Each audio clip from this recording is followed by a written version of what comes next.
Assalamualaikum warahmatullahi wabarakatuh. Perkenalkan, nama saya Ilhan Mansis Alfi Syahri. Saya kuliah di IAIN Pontianak. Saya jurusan Bimbingan Konseling Islam, Fakultas Usuluddin Adab dan Dakwah, kelas 2B. NIM saya 12006029. Saya akan menjelaskan beberapa materi. Yang pertama, pendidikan karakter. Yang kedua, asesmen, kode etik, dan teknik tes dan non-tes. Dan yang ketiga, perkembangan. Yang pertama, pendidikan karakter. Pengertian pendidikan. Pendidikan adalah pembelajaran pengetahuan, keterampilan, dan kebiasaan sekelompok orang yang diturunkan dari satu generasi ke generasi berikutnya melalui pengajaran, pelatihan, atau penelitian. Sedangkan pengertian karakter atau watak itu adalah sifat batin yang mempengaruhi segenap pikiran, perilaku, budi pekerti, dan tabiat yang dimiliki manusia atau makhluk hidup lainnya. Pengertian pendidikan karakter. Pendidikan karakter adalah suatu usaha manusia secara sadar dan terencana untuk mendidik dan memberdayakan potensi peserta didik guna membangun karakter pribadinya sehingga dapat menjadi individu yang bermanfaat bagi diri sendiri dan lingkungannya. Pendidikan karakter adalah suatu sistem pendidikan yang bertujuan untuk menanamkan nilai-nilai karakter tertentu kepada peserta didik yang di dalamnya terdapat komponen pengetahuan, kesadaran atau kemauan, serta tindakan untuk melakukan nilai-nilai tersebut. Fungsi dari pendidikan karakter yaitu untuk mengembangkan potensi dasar dalam diri manusia sehingga menjadi individu yang berpikiran baik, berbaik hati, dan berperilaku baik. Untuk membangun dan memperkuat perilaku masyarakat yang multikultur. Dan beberapa tujuan pendidikan karakter yaitu untuk membangun bangsa yang tangguh, di mana masyarakatnya berakhlak mulia, bermoral, bertoleransi, dan bergotong royong. Realisasi pendidikan karakter. Untuk mewujudkan pendidikan karakter dapat dilakukan melalui pendidikan formal, non-formal, dan informal. Saling melengkapi dan mempercayai dan diatur dalam peraturan dan undang-undang. Pendidikan formal dilaksanakan secara berjenjang dan pendidikan tersebut mencakup pada pendidikan umum, kejuruan, akademik, profesi, vokasi, keagamaan, dan khusus. Lanjut materi kedua, yaitu perkembangan. Perkembangan yang dimaksud adalah perubahan yang dialami individu atau organisme menuju tingkat kedewasaan atau kematangan yang berlangsung secara sistematis, progresif, dan berkesinambungan, baik menyangkut fisik maupun psikis. Ciri-ciri perkembangan. Yang pertama, sistematis, bersifat saling tergantung antar bagian yang merupakan satu kesatuan yang harmonis. Yang kedua, progresif. Perubahan yang terjadi bersifat maju, meningkatkan, dan mendalam secara kualitatif dan kuantitatif. Ciri-ciri yang ketiga, berkesinambungan. Perubahan terjadi secara berurutan dan tidak loncat-loncat. Kecerdasan. Kecerdasan atau inteligensi dapat dipandang sebagai kemampuan memahami dunia, berpikir rasional, dan menggunakan sumber-sumber secara efektif pada saat dihadapkan dengan tantangan. Ada juga yang berpendapat bahwa pengertian kecerdasan adalah kemampuan general manusia untuk melakukan tindakan-tindakan yang mempunyai tujuan dan berpikir dengan cara rasional. Tipe kecerdasan manusia. Yang pertama, kecerdasan naturalis, musikal, logis matematis, eksistensial, interpersonal, spasial, linguistik, dan kinestetik tubuh. Pengertian kepribadian menurut para ahli. Menurut ahli sosiologi yang bernama Theodore R. Newcombe, kepribadian ialah organisasi sikap-sikap yang dimiliki seseorang sebagai latar belakang terhadap perilaku.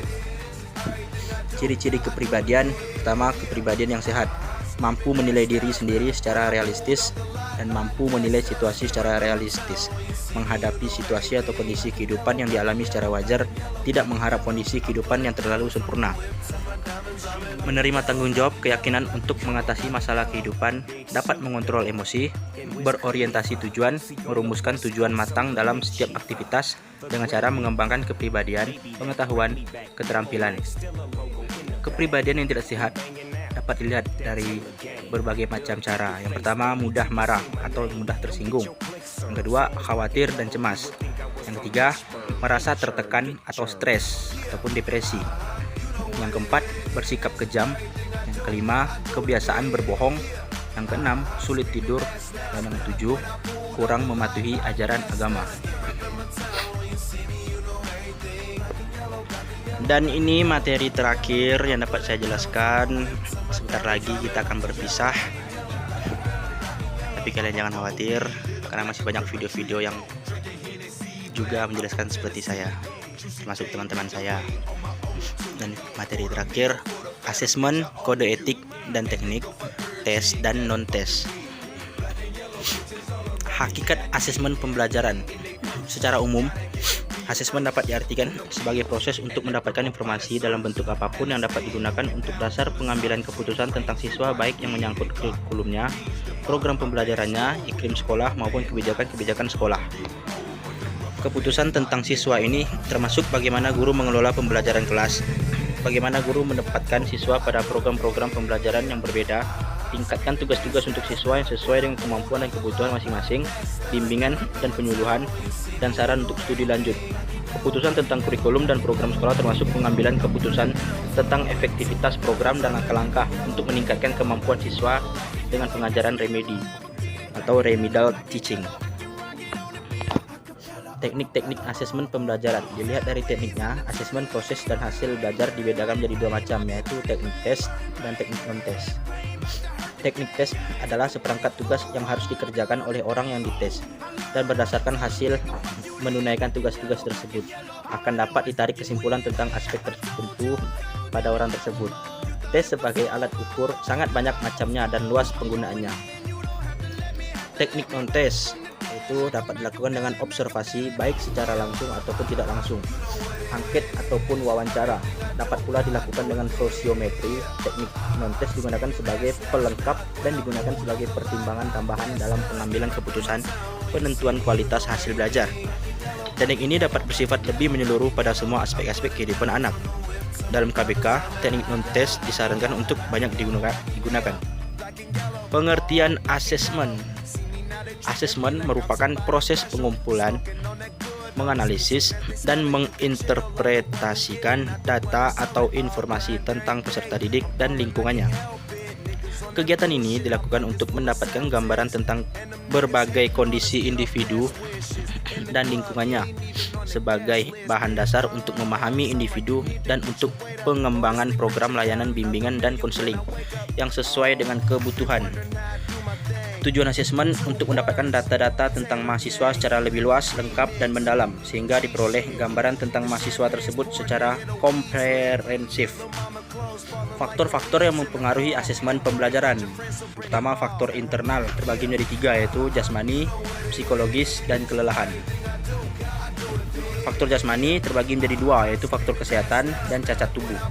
Faktor psikologis terbagi menjadi 7, yaitu inteligensi, perhatian, minat, bakat, motif, kematangan, dan kesiapan. Faktor kelelahan terbagi menjadi 2, yaitu jasmani dan rohani. B. Faktor eksternal terbagi menjadi 3, yaitu keluarga, sekolah, dan masyarakat. Faktor keluarga terbagi lagi menjadi 6, yaitu cara orang tua mendidik, relasi antar anggota keluarga, suasana rumah, keadaan ekonomi keluarga, pengertian orang tua, latar belakang kebudayaan. Faktor sekolah terbagi menjadi 5, yaitu metode belajar, kurikulum, relasi guru dengan siswa, disiplin sekolah, dan metode belajar. Faktor masyarakat terbagi menjadi 2, yaitu keinginan siswa dalam masyarakat dan teman bergaul. Sekian dari penjelasan saya, kurang lebihnya saya mohon maaf. Assalamualaikum warahmatullahi wabarakatuh.